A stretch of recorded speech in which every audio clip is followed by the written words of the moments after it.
Hello guys, I'm Mechanic Bright.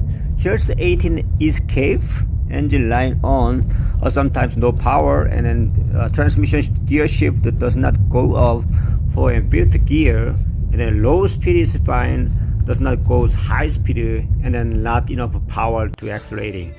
It's hard to say first engine or transmission problem. You guys see that it's the engine light on and the engine idle. I pulled the code P0087 pure rail pressure too low. There are possible couple of reasons why is the engine light on P0087. Possibly fuel pump problem and the fuel line leak, and the sensor itself also clogged the fuel filter. Today I'm going to show how to check it and then why is low or fuel pressure light on. And I open the pit data. This shows when engine light was on. Mileage is 145 kilometers, closed loop, and then pretty much normal temperatures. Engine coolant temperature 206 Fahrenheit, and the short term is pretty much high 28, caused low fuel pressure, and then speed is 12, and the fuel rail pressure 72 psi. I opened the data FLP and FRP. FLP is actual pressure, or FRP, and then FRP and FLP. DSD means engine desired pressure. So I opened the 4 pit data and the load test. Once the engine starting and then idle and then just low speed, and then fuel rail and fuel line, and both of the almost close to the engine desire, but it's accelerating and then goes up the high speed. I try to go high speed. Once the accelerating is dropped, the high pressure rail pressure is so much dropped. The desire is 600 over, but the actual fuel rail is 80 something else, only 85, 83. But the engine light was on, it shows 72 psi only. That means engine desired over 5 or 600 psi, but it's an actual pure rail pressure after the fuel pump is only 70 or 80 psi. That's why not enough pure power, pure pressure. That's why not enough goes to the power to high speed, and the engine jerking, and the engine so much struggling. I verified the pure rail side high pressure is too much low, and then caused something problem after high pressure pump. And I'm gonna show how to check mechanically problem. This video show 18 escape, mostly similar to the Fusion 1.5 EcoBoost. Remove wiper arm cover, and then remove wiper arm nut. This one is a 15 millimeter. When you remove wiper arm, just push down gently, and then it comes out so much easy. And then it shows which side under the wiper arm. And then remove brake reservoir, 2 screws. And then remove C-clip. There's 2 cowl cover on the upper side and lower side. It together with the C-clip, and then remove C-clip and lift up the upside cowl cover, the windshield side. And then downside cowl cover has 10 millimeter bolts both sides. And then remove lower cowl cover. Now some of the car has engine cover. Remove engine cover. Now can see that engine high side fuel pump located over the exhaust camshaft. That's why some of the car is engine cover. And then also you guys see that the engine fuel pump mount to the back of the engine. Remove this pure high pressure side electric connector, and then loose and remove pure line from the pure rail to the pure pump. And then there are 2 mount bolt, T30, and then you guys see the T32 mount bolt, and then using the socket, and then this mount 2 bolt.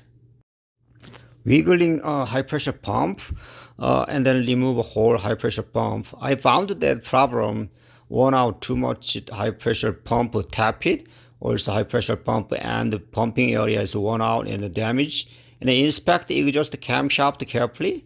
Look at that is camshaft pumping fuel pump, and then usually worn out camshaft lobe also damaged.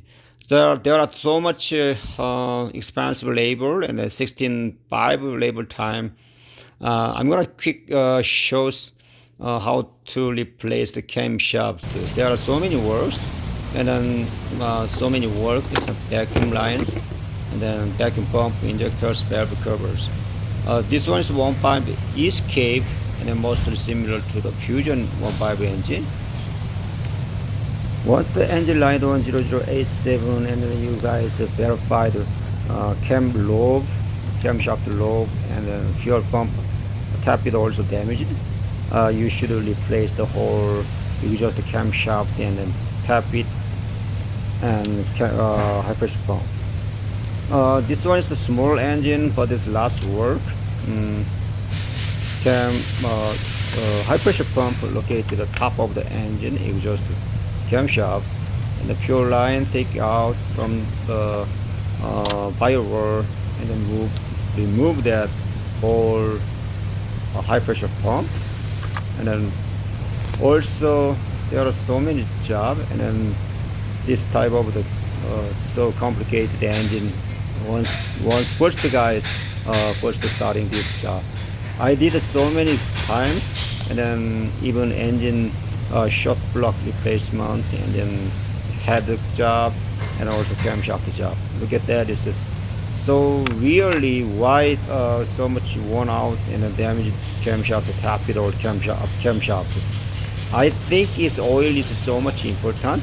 Once the oil dirty and then not change often and regularly, and then oil sludgy, clogged, or oil passage and then not lubricate to the exhaust cam lobe and the cam pumping tap it, and that's why it's heating up the damaged both tap it and exhaust cam lobe.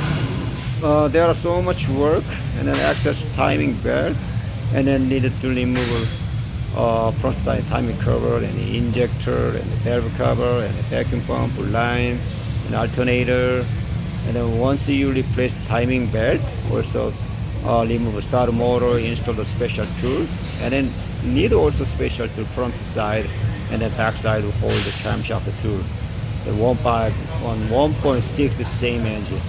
I access now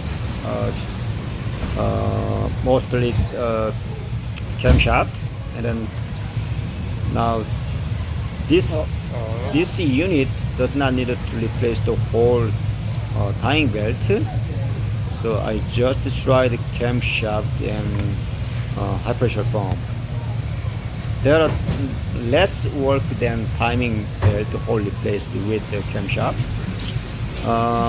Inside the cam phaser has lots of oil accumulator, so you guys remove the cam phaser gear, put some of the oil or oil paper under the this area, because oil dripping so much dripping. And now ready to the this housing, high pressure pump housing is a mega cap. This was a special glue, so you guys need heating up the heating gun. And then now finally remove a camshaft cap bolt. Workshop says once you guys replace this one using the new bolt, and also new camshaft need to adjust the cam clearance. There are inside specific shows thickness. You guys should check valve clearance. And when you install the new camshaft, slightly counterclockwise 30 degree or 45 degree, and then install the valve camshaft cap specific sequence right here, and then rotate this one cam phaser gear, and then pretty rotating, not even touching and seating. And then now setting the timing and also setting the special tool, front side, back side camshaft holder, and then a cam phaser holder, and now setting timing belt. I told you this one is not replace the whole timing belt, so as much as you marked, and then you can assembly. I replaced the camshaft and tap it and high pressure pump. I'm sure how it works. Once the engine rotates, and then because the camshaft has a triangle type lobe, and the lobe up and down pumping to the high pressure pump, and then it make high pressure to the high pressure injector. Now I already placed this part, and then now the engine running is fine. I'm gonna show load test how perfectly working data. Before you guys load test, once the timing resetting, needed to misfire monitoring correction profile. And then now shows again per feet fuel rail pressure and the fuel line pressure and then desire also. Look at that engine is running, and I'm load test, and then low pressure side mostly same, and desire and then actual FLP fuel line, that means the fuel pump inside the fuel tank is mostly is good, and then usually 60-80 is good. Also high pressure rail side fuel rail FRP, this is similar to the pure desire. Pure desire usually 300 over the 1000. It depends on how much load. You guys have learned how to just monitoring pure rail pressure and the pure line pressure data. Mostly, usually code set P0087, and then but some of car also P0066. Also same things, the rail pressure too low when engine starting. But it's the same thing. You guys can monitor the fixed car. Thank you for watching.